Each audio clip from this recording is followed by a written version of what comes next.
और हो सके तो उन्हें उबाल कर 1/4 पियो हर सुबह। इतनी कड़वी दवा? सारी जिंदगी कड़वा पनी तो निकलता रहा हूँ। अब आप वही हमें निगलवाना चाहते हैं। डॉक्टर साहब, आपका हमें छोड़ना बहुत बड़ा धक्का होगा हिंदुत्व के लिए। धक्का? मुझे ताज्जुब हुआ मिस्टर प्रधान। हम गंदे अछूत तो सब कुछ अपवित्र करते आए हैं, यहाँ तक कि आप जैसे आर्यों को भी। क्या हमारे जाने से आपके धर्म की सारी गंदगी दूर नहीं हो जाएगी? बाबा साहब, बात सिर्फ आपके बाहर जाने की नहीं, इससे भविष्य में हिंदुओं का बहुत भारी नुकसान होगा। कोई फर्क नहीं पड़ेगा मसूरकर महाराज, हिंदुस्तान का इतिहास ऐसे ही चलता रहेगा। हिंदू ही अपने देश में अल्पसंख्यक बन जाएंगे तब नहीं। तो ठीक है, फिर सवर्ण हिंदू कसम खाएं कि एक नियत समय में वो छुआछूत की भावना से मुक्त हो जाएं। क्या ये इतना आसान है? समस्या की गंभीरता को समझिए, इसमें समय लगेगा। हिंदुओं के हृदय परिवर्तन के लिए मैं 5 साल इंतजार कर सकता हूं। गारंटी क्या है? मैं कैसे यकीन करूं? मैं जानता हूं आपकी नीयत अच्छी है। आप किसी महार को शंकराचार्य क्यों नहीं बना देते 1 साल के लिए, और हजारों ब्राह्मणों को उनके चरण छूने दीजिए। मेरा नाम ड्रेशर है, मैं आगरीपाड़ा मिशन से हूँ। मैं आपको अमेरिका से आए डॉक्टर हेनरी क्रेन से मिलवाना चाहती हूँ। Hello doctor crane. हेलो। ये आपके धर्म परिवर्तन आंदोलन का जायजा लेने आए हैं। और मिस्टर गांधी से वर्धा में पहले मिल चुके हैं।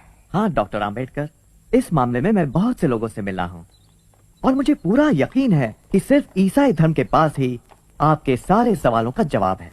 अगर आप ईसाई धर्म अपनाते हैं तो सारे ईसाई देश आपके सामाजिक, राजनैतिक और आर्थिक स्तर को उठाने में मदद करेंगे। और मैं सोचती हूँ किसी भी हिंदुस्तानी को इसमें कोई ऐतराज नहीं होगा। डॉक्टर आम्बेडकर, जैसा कि बाइबल में लिखा है कि धरती के उत्तराधिकारी गरीब ही होंगे। वैसे आप कौन सी बाइबल पढ़ती हैं Miss Drescher? The Holy Bible of course. बिल्कुल सही, पर कौन सा एडिशन? आधुनिक संस्करण, किंग जेम्स संस्करण, या उसके भी पहले एलिजाबेथ के जमाने की? मिस ड्रेशर, क्या आपने कभी कमेंट्रीज ऑन द बाइबल पढ़ी है, कुक की लिखी? उसमें बाइबल का अच्छा विश्लेषण है। हाँ, वो भी पढ़िएगा। लाइफ ऑफ जीसस रनौ की लिखी हुई, और खलील जिब्रान की Jesus the Son of Man. इन सब किताबों में आपको क्रिश्चियन धर्म के अलग अलग पहलू नजर आएंगे। डॉक्टर आम्बेडकर, हम आपको पूना के मेथोडिस्ट चर्च के मिशन में और वार्षिक समारोह में शामिल होने का हार्दिक आमंत्रण देते हैं। कोशिश करूंगा। बाबा साहब, मुस्लिम भारत आपका और आपके अछूत साथियों का इस्तकबाल करता है, और हम वादा करते हैं कि अछूतों को पूरी बराबरी मिलेगी। सियासी, मुआशरती, इक्तिसादी और मजहबी हक भी मिलेंगे। जैसा आप जानते हैं बाबा साहब, हमारा धर्म एक ही भगवान में विश्वास करता है, एक कमकार, और सारे अनुयायियों को एक ही नजर से देखता है।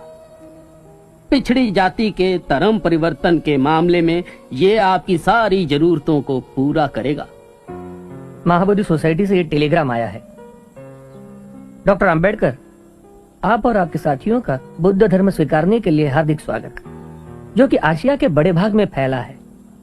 धर्म परिवर्तन करने वालों को हम समान अधिकार देंगे। हम लोगों में किसी भी प्रकार का जाति भेद नहीं है। हमारे कार्यकर्ता आपसे मिलेंगे, हमें सूचना भिजवाइए। लगता है कांग्रेस और सरदार आपको इस चुनाव में बर्बाद करने पर तुले हैं। आपने सरदार पटेल का वक्तव्य नहीं पढ़ा? हाँ, हम धर्म बदलेंगे तो सांप्रदायिक समझौते में कोई आरक्षण नहीं मिलेगा। देखिए डॉक्टर, मैं यहाँ आपके एक मित्र के नाते नहीं आया। मैं आपके सामने हूँ एक अधिकृत प्रतिनिधि हिंदू महासभा का। हम जानते हैं आपका दृष्टिकोण और आपकी देशभक्ति। हम जानते हैं आप कभी भी मुस्लिम या क्रिश्चियन धर्म नहीं अपनाएंगे। नहीं, पर आप ये किस आधार पर कह रहे हैं? मेरी देशभक्ति को आपके प्रमाण पत्र की जरूरत नहीं, और मैं इस देश के इतिहास और संस्कृति को आपसे बेहतर जानता हूं।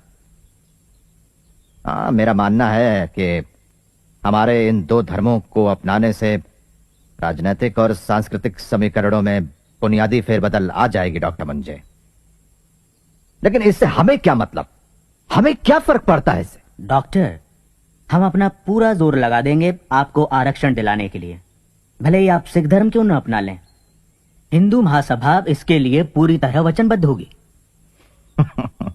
तुम बहुत चालाक हो बूढ़े ब्राह्मण, घुस बैठिए। प्रिय भावराव, क्या तुमने मेरे धर्म परिवर्तन के फैसले पर डॉक्टर मुंजे की परेशानी गौर की? कुछ लोगों ने मुझसे पूछा है कि धर्म परिवर्तन से हमें क्या फायदा होगा। मेरा उन्हें यह जवाब है कि जैसे भारत के लिए स्वराज जरूरी है, वैसे ही अछूतों के लिए धर्म परिवर्तन जरूरी है। दोनों का आंतरिक उद्देश्य एक ही है, आजादी की चाह। कांग्रेस कमेटी ने महात्मा गांधी के अहिंसा के सिद्धांत को दोहराते हुए ब्रिटेन को युद्ध में समर्थन देने का फैसला किया है, मगर सिर्फ इसी शर्त पर कि वो हिंदुस्तान को पूर्ण स्वराज्य देने का विश्वास दिलाए।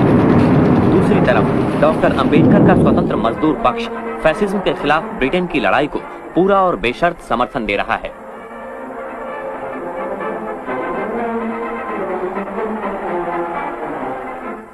मेरा यकीन है कि नाजीवाद मानव सभ्यता के भविष्य के लिए खतरा है। ये एक युद्ध है तानाशाही और प्रजातंत्र के बीच। ऐसी तानाशाही जो नैतिकता पर नहीं बल्कि वर्ण श्रेष्ठता के घमंड पर आधारित है। कांग्रेस इस बात को नहीं समझ रही है। क्या वो ब्रिटिशों की जगह नाजियों को बुलाना चाहते हैं?